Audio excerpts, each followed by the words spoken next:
As far as the chaos we find ourselves in these days, it's difficult to say which side pulled the trigger first.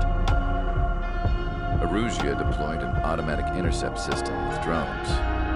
Osea implemented long-range attacks to bypass them. So Erusia decided to sabotage Osea's communications and navigation technology.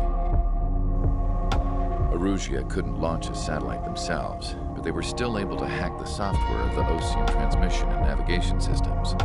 Before Osea even noticed, half of their satellites were hijacked. That's when things got ugly.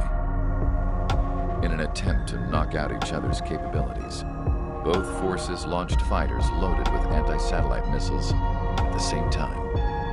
Only military satellites were targeted. However, their destruction created a debris field in orbit, which wiped out scores of other satellites, both private and government-owned. What kept the world relatively sane up to that point had been free-flowing data and information. But now, those were gone. All that remained was chaos, confusion. Government and civilian broadcasts and transmissions were cut off. The flow of information had ceased. Forces on both sides of the conflict now found themselves unable to communicate with their superiors. Many of the smaller countries annexed by Erusia and yearning for their independence seized the opportunity and started their own uprisings. As for why some of Osea's military decided to break off from the main force and continue on their own, I have no idea. Perhaps there was some sort of dispute over the chain of command. The continent that had once seen wars that were only fought between Osea and Erusia was now full of numerous conflicts between rival leaders vying for power. Insurgencies were everywhere. I even heard a rumor that a group of Osean convicts had rebelled. Rumors. It never ceased to amaze me that even at a crazy time like this, something as trivial as a rumor could find its way here. Communications from corporate were cut off. Apparently, the entire computer network was down. It was a wise decision to make our drones autonomous with AI instead of being radio-controlled. Wise and forward-thinking.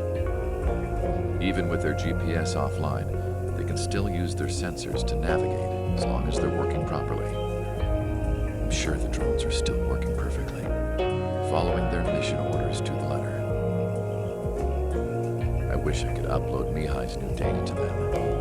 But without a connection, I can't upload the software to the active drones. The new ones we're making, though, there should still be enough time to upgrade those before they're activated. I'll be taking the data I've acquired away from the front lines now. Oh, and I'll be taking the girls, too. I told my assistant, Masa, it was time to get Mihai's granddaughters ready to leave here. She's not much older than the girls, but she has a way about her, and I'm sure she won't have any trouble with them. I saw a plane flying off in the distance. I imagine it was looking for a safer place. The plane had a rose emblem on it.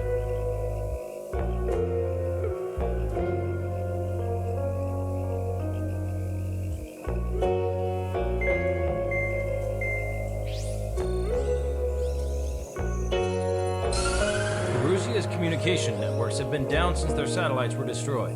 Unfortunately, we are experiencing trouble too. All of Usia has been affected. We don't know when things will be back up and running. We're not even sure if this is Erusia's doing.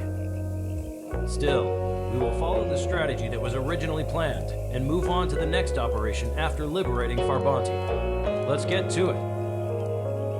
Since the war began, we've been receiving communications in secret from an officer in the Erusian army. With the capital under our control, Erusia's radical element is losing support quickly, affecting the balance of power. HQ is thinking of using the military officer as a way to gain leverage to settle peace negotiations. The officer is currently hiding in the outskirts of Anchorhead Bay, having joined up with support dispatch from the Osean army. The plan is that they'll take a standard vehicle to a rendezvous point at a harbor in the east part of the city, where a helicopter will be waiting. I would like the new Strider Squadron to provide escort for the officer. Cyclops will remain at the base on standby to serve as defense. With the communication network currently down in the capital, I very much doubt Arusea will be able to mount a regimented counterattack. However, it is likely that Arusea's intelligence department and the remaining forces who are aware of the officer's movements will interfere. Keep a close eye on the officer and make sure he stays safe. Our victory in Farbanti has given us a golden opportunity to finally end this war. Be safe out there. Take note that our satellite-based IFF has become unreliable following the recent communications failure. As such, target ID will be done by processing the images from the infrared cameras on your aircraft. Objects will initially appear as unknown on your HUDs, but will be ID'd once you close in on them for a set period of time.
The unidentified Osean craft. This is Captain Carl of the Osean Army.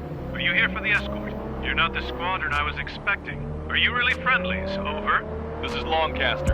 Airborne warning and control system for the Osean Long-Range Strategic Strike Group. Captain Carl, they're on our side. And those two pilots we've heard about must be here too. Okay, I hope you're right. Longcaster, are all of these really unknowns? It's a state of civil war. The Erusian army is fighting itself.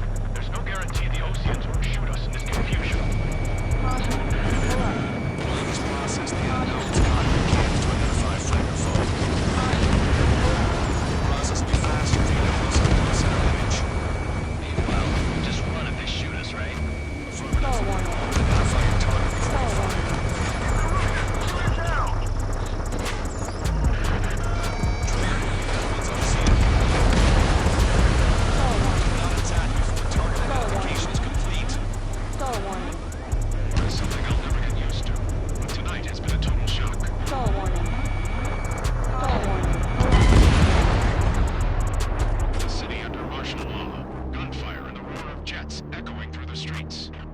Strider 1 is down.